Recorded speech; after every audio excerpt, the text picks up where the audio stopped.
Hello students. अब मैं लेके आया हूँ आपके लिए प्री बीएसटीसी एग्ज़ाम 2025 की टेस्ट सीरीज़। बहुत ही इम्पोर्टेंट पेपर है जो आपके लिए एग्ज़ाम में हेल्पफुल रहेंगे। आपकी ये प्रैक्टिस आपके अच्छे नंबर आपको लेके आएगी। तो चलते हैं इस टेस्ट सीरीज़ का ये पेपर सोल्व करने के लिए। ठीक है, सबसे इम्पोर्टेंट पेपर है ये। तो सबसे पहला क्वेश्चन है वो है अपने पैसेज का। पैसेज किस बारे में है? डॉक्टर एपीजे अब्दुल कलाम के बारे में, कि डॉक्टर एपीजे अब्दुल कलाम के तीन गोल्स थे। He would like to India to achieve, और वो चाहता था कि ये तीनों गोल्स, तीनों लक्ष्य भारत प्राप्त करे। All the three goals are related to each other, ये तीनों ही गोल एक दूसरे से रिलेटेड है। Freedom and independence will have the real meaning, ये कह रहा है कि फ्रीडम और इंडिपेंडेंस, स्वतंत्रता और इंडिपेंडेंस, आत्मनिर्भरता, स्वतंत्रता और निर्भरता, will have the real meaning, वास्तविक मीनिंग होगा इफ वी डेवलप इकोनॉमिकली, यदि हम इकोनॉमिकली डेवलप करते हैं। तो यदि आर्थिक रूप से डेवलप होते हैं तो ही फ्रीडम का मतलब होगा। Economic development will help us, economic development हमारी हेल्प करेगा टू बी स्ट्रोंग होने में, and will make the countries respect us, और कंट्रीज है वो हमारी रेस्पेक्ट करेगी। But we the people of India are responsible, किंतु हम भारत के लोग आर रिस्पॉन्सिबल, जिम्मेदार है for the development of our country, हमारे देश के डेवलपमेंट के लिए, फॉर मेकिंग इट, इसको बनाने के लिए, one of the leading Nations of the world है, संसार के जो प्रमुख लीडिंग नेशंस है उनमें से एक नेशन बनाने के लिए हम इसके लिए जिम्मेदार हैं।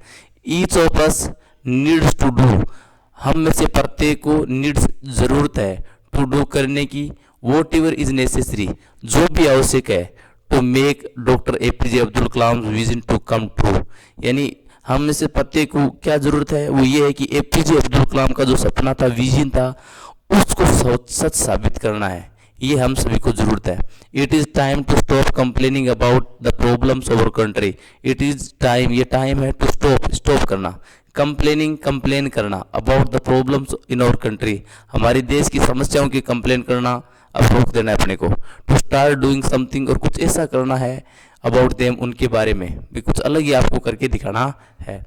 We have learn to evaluate, हमने सीखा है, टू इवेल्यूएट, मूल्यांकन करना, एंड रिफ्लेक्ट, सोचना, ऑन और कंट्रीब्यूशंस, हमारे योगदानों पर, toward the development of the India, Bharat के डेवलपमेंट के प्रति, भारत के डेवलपमेंट की तरफ जो हमारे कंट्रीब्यूशंस है उनका मूल्यांकन हमें करना है, वो सीखना है, कंप्लेंस नहीं करनी है।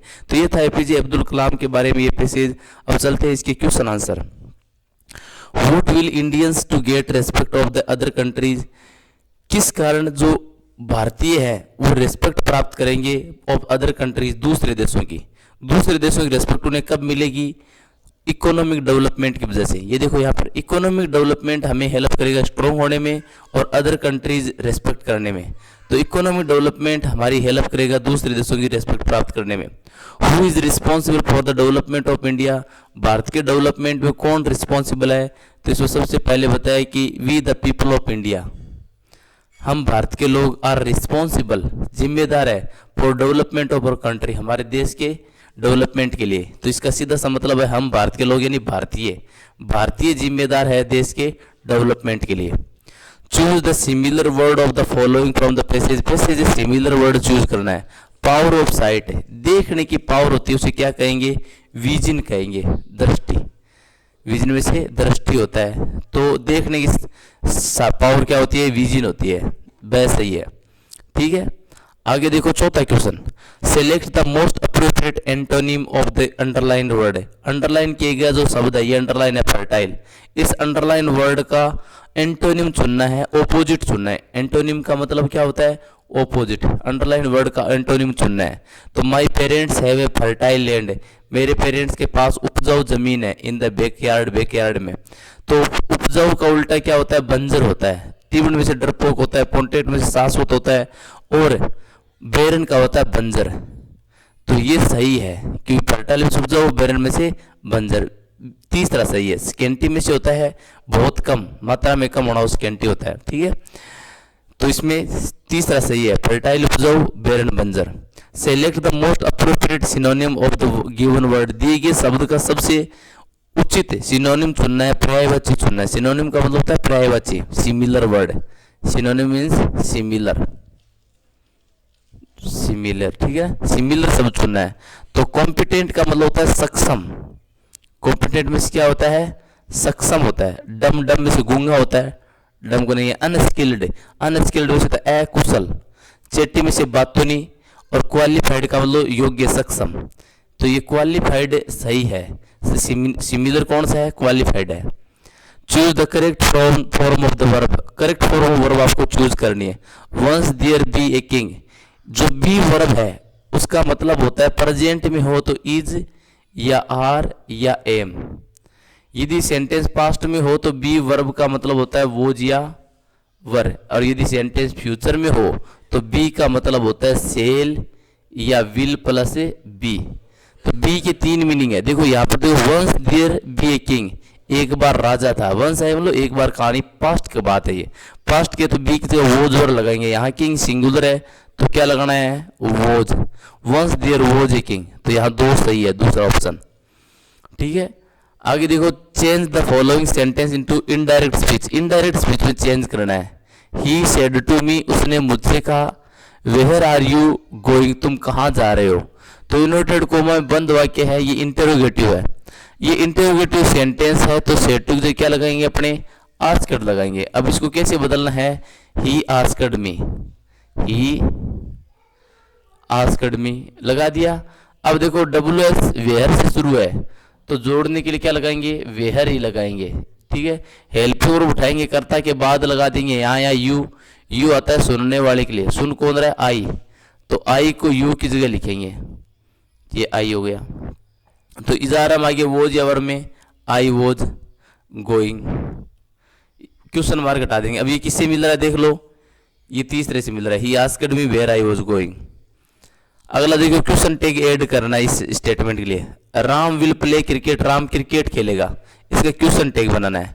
अब सिंपल सा ये सिंपल स्टेटमेंट है ना, पॉजिटिव स्टेटमेंट है, तो क्वेश्चन टैग किसमें बनेगा, नेगेटिव में, विल से बनेगा। तो विल का नेगेटिव क्या होता है, वॉन्ट होता है, वॉन्ट। और फिर राम, राम का प्रोनाउन क्या होता है, ही, तो वॉन्ट ही आएगा, वॉन्ट ही क्या है, दूसरा सही है, ठीक है। Fill in the blanks correct preposition, preposition in the given sentence, दिए गए सेंटेंस में करेक्ट प्रीपोजिशन आपको भरना है। सेलेक्ट द करेक्ट ऑप्शन, और सही ऑप्शन आपको चूज करना है। Radhika is not capable of, capable के बाद क्या आता है, ऑफ होता है। जैसे राधिका सक्षम नहीं है, केपेबल से सक्षम नहीं है, योग्य नहीं है, क्या करने में सक्षम नहीं है, उससे पहले क्या आएगा, ऑफ आएगा, तो इसका सही क्या आएगा, ऑफ। राधिका है वो पार्टिसिपेट करने योग्य नहीं है नेशनल लेवल कंपटीशन में, नेशनल लेवल कंपटीशन में वो कैपेबल नहीं है, तो क्या आएगा, ऑफ आएगा, ठीक है। आगे देखो 10वां, fill in the blanks, blanks आपको फिलअप करना है। माई सन मी गेव मी, मेरे बेटे ने मेरे को दिया, गेव मी मुझे दिया। बेस्ट गिफ्ट, अब ये देखो बेस्ट क्या है, सुपरलेटिव है, सुपरलेटिव डिग्री आई तो उससे पहले हमेशा क्या आएगा, द आएगा। तो my son give me the best gift, the best gift है ना, मेरे बेटे ने मेरे को सबसे बेस्ट गिफ्ट दिया, ठीक है। Fill in the blanks appropriate preposition, सही प्रीपोजिशन आपको यूज करना है। द सन रोज 6 AM, ये घड़ी का टाइम है 6 AM, घड़ी के टाइम से पहले हमेशा क्या आएगा, 8 आएगा, ध्यान रखना। देखो घड़ी के टाइम से पहले 8 है ना, 8 नून 8 नाइट, उससे पहले 8 आता है। और इसके अलावा है ना, संडे मंडे जनवरी फरवरी, संडे मंडे से पहले ओन आता है, डे से पहले ओन आता है ना, डे। और महीनों के नाम से पहले इन आता है, वर्षों के नाम से पहले इन आता है, तो ये थोड़ा आपको याद रखना है, ठीक है ना। तो घड़ी के टाइम से पहले किसका यूज करना है, 8 का यूज करना है। दिनों के नाम से पहले ओन, महीनों के नाम से पहले इन, वर्षों के नाम से पहले इन, ठीक है। Select the most appropriate meaning in the given phrase, दी गई फ्रेज का सही मीनिंग चूज करना है। पुट इन माइंड का मतलब दिमाग में रखना, पुट में से रखना, इन में से में, माइंड में से दिमाग, दिमाग में रखो, इसका मतलब याद रखो, ये इसका मीनिंग चुनना है, ठीक है। फॉरगेट में से भूलना होता है, ये तो हो ही नहीं सकता। अंडरस्टैंड में समझना होता है, समझना ये नहीं है। कैलकुलेट में से गणना करना, ये भी नहीं है। टू रिमाइंड, याद करना, याद करना रिमाइंड होता है, तो इसका सही उत्तर है 4।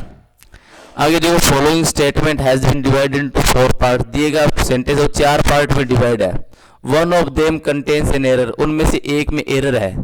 अब देख लो सेंटेंस क्या है, द सन रिवॉल्व्स अराउंड अर्थ, यहाँ देखो सन रिवॉल्व्स, सूर्य घूमता है अराउंड ए अर्थ, ए अर्थ नहीं आएगा, ध्यान रखो अर्थ से पहले किसका यूज होगा, द जो यूनिक चीजें हैं यूनिवर्सल चीज, वैसे सेंटेंस निकलता है the earth revolves around the sun आएगा, है ना।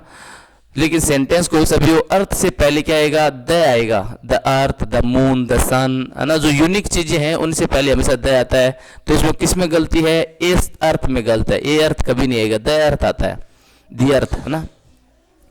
तो इसमें तीसरे लास्ट पार्ट में गलती है। Fill in the blanks correct conjunction, सही कंजक्शन आपको फिल करना है।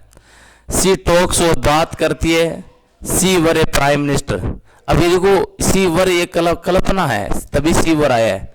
वह बात करती है मानो कि वो प्राइम मिनिस्टर हो, वह बात करती है मानो कि प्राइम मिनिस्टर हो, तो इसमें सुपोजिशन है, सुपोज किया जा रहा है। सुपोजिशन का कंजक्शन क्या होता है, एज इफ होता है, एज इफ या एज दो, एज इफ या एज दो, इसका अर्थ होता है मानो कि, सुपोज किया जाता है दोनों में, ठीक है, एज इफ या एज दो। दियर फॉर रिजल्ट शो करता है, सो देट है वो रिजल्ट शो नहीं करता है। सो देट में पर्पज उद्देश्य शो होता है, और बिकॉज में कारण शो होता है ना, कारण के लिए, क्योंकि इसका अर्थ होता है। दियर फॉर रिजल्ट शो करता है, और सो दैट पर्पज शो करता है ना। तो ये ध्यान रखना। आगे देखो, in which sentence is the simple past tense used, कौन सा सेंटेंस सिंपल पास्ट यूज हुआ है। सिंपल पास्ट सिंपल सा है, वर्ब की सेकंड फॉर्म यूज होती है, या फिर डिड प्लस वर्ब की से फर्स्ट फॉर्म यूज होती है, ये होता है सिंपल पास्ट में। तो देखो वॉज ये पास्ट कंटिन्यूस है, वेटेड ये सेकंड फॉर्म है, तो इसमें सिंपल पास्ट टेंस है। ये वेट्स वर्ब की फर्स्ट फॉर्म प्रेजेंट इंडेफिनिट है, सेल विल फर्स्ट फॉर्म तो फ्यूचर इंडेफिनिट है, तो इसमें दूसरा सही है सिंपल पास्ट के लिए, ठीक है। Find the word with correct spelling, सही स्पेलिंग वाला वर्ड आपको चूज करना है। परमानेंट है तो इसमें PERE नहीं आएगा, ये गलत है। PERMANENT ये सही है परमानेंट। PER NA नहीं आता, NENT आता है परमानेंट, ये प्री नहीं आएगा। तो इसमें सबसे अच्छा ऑप्शन क्या, सही स्पेलिंग वाला ये है दूसरा, ठीक है। Select the option that can be used one word substitution, one word substitution आपको सिलेक्ट करना है ग्रुप ऑफ वर्ड्स के लिए। A person who loves and collect books, एक व्यक्ति जो किताब पसंद करता है, किताब को कलेक्ट करता है, उसको क्या कहेंगे, बिब्लियोफाइल कहेंगे, बिब्लियोफाइल। बिब्लियोफाइल यानी जो किताब पढ़ना पसंद करता है, किताबों को कलेक्ट करना पसंद करता है, किताबी प्रेमी होता है, वो बिब्लियोफाइल होता है। फिलांथ्रोपिस्ट होता है परोपकारी, जो दूसरों को कार्यों, दूसरों को लाभ पहुंचाने की चाहे, जो दूसरों को फायदा पहुंचाने के हमेशा कोशिश करे, वो फिलैंथ्रोपिस्ट होता है। जियोलॉजिस्ट जो जियोलॉजी का अध्ययन करे, भूवैज्ञानिक होता है ना। सोमालिनियर ये तो कोई वर्ड ही नहीं है ना। आगे तो 18 Rohit play on flute since morning, ये करेक्ट फॉर्म वर्ब फिल करना है आपको। सिंस के बाद टाइम आया है, सिंस फॉर ऑल के बाद टाइम आए तो उसमें प्रेजेंट परफेक्ट कंडीशन यूज होगा। तो यहाँ देख लो, ये प्ले वर्ब की फर्स्ट फॉर्म ये है ही नहीं, प्रेजेंट इंडेफिनिट नहीं है, पास्ट इंडेफिनिट नहीं है, ये पास्ट सेकंड फॉर्म में पास्ट इंडेफिनिट है, तो पास्ट इंडेफिनिट यूज नहीं होगा। Has been, have been first form ING, has been या हैव बीन ये प्रेजेंट परफेक्ट कंडीशन है, तो ये सही होगा। Rohit has been playing on flute since morning, Rohit है वो मॉर्निंग से फ्लूट प्ले कर रहा है, इज प्लेइंग प्रेजेंट कंडीशन, ये नहीं होगा। तो तीसरा इसमें सही ऑप्शन है। 19वां देखो, the following sentence has been divided into 4 parts, दिया गया नीचे सेंटेंस और 4 पार्ट में डिवाइड है। One of them contains an error, और उनमें से एक में एरर है। तो देख लो आपको सिलेक्ट करना है वो एरर वाला part. She was writing a letter her friend, she was writing a letter her friend, वह लेटर लिख रही थी हर फ्रेंड, अपने फ्रेंड को। तो कौन से पार्ट में एरर है, यहां देखो इसमें पार्ट में एरर यहाँ पर 2 आएगा। She was writing a letter to her friend आएगा। तो ये देखो चौथे में गलत है ना, 1 2 3 और ये 4, चौथे में टू हर फ्रेंड आएगा, खाली फ्रेंड ही आया, तो ये गलत है। Fill in the blanks correct form verb, सही वर्ब यूज करनी है आपको। When I was walking to school, जब मैं स्कूल जा रहा था, तो आई सी जया। अब देखो वेन के बाद वो जो आईएनजी है, यानी मैं जा रहा था, जाने का कार्य हो रहा था, तो बीच में क्या हुआ, जया को देखा, तो यहाँ पास्ट इंडेफिनिट होगा। देखो कोई कार्य हो रहा था, उसके बीच में दूसरा कार्य हो तो वो सेकंड फॉर्म में होगा। जा रहा था तो उस टाइम कार्य वो सेकंड फॉर्म, सी की सेकंड फॉर्म सा हो जाएगा। सिंपल सा है। देखो यदि 2 वाक्य वेन एज वाइल से जुड़े हुए हो, 2 वाक्य वेन एज या वाइल तीनों में से एक जुड़ा हुआ, तो ये देखो वेन से जुड़ा हुआ है, इनके एक साइड क्या आता है, सेकंड फॉर्म आती है, तो दूसरी साइड क्या यूज करनी है अपने को, वोज वर आईएनजी यूज करनी है, वोज या were plus first form plus है आईएनजी। बहुत ही सिंपल है। देखो I was walking to school, में स्कूल जा रहा था, उसी में क्या हुआ था, जया को देखा। तो सिंपल है एकदम, यूज कर सकते हैं अपने, लर्न कर सकते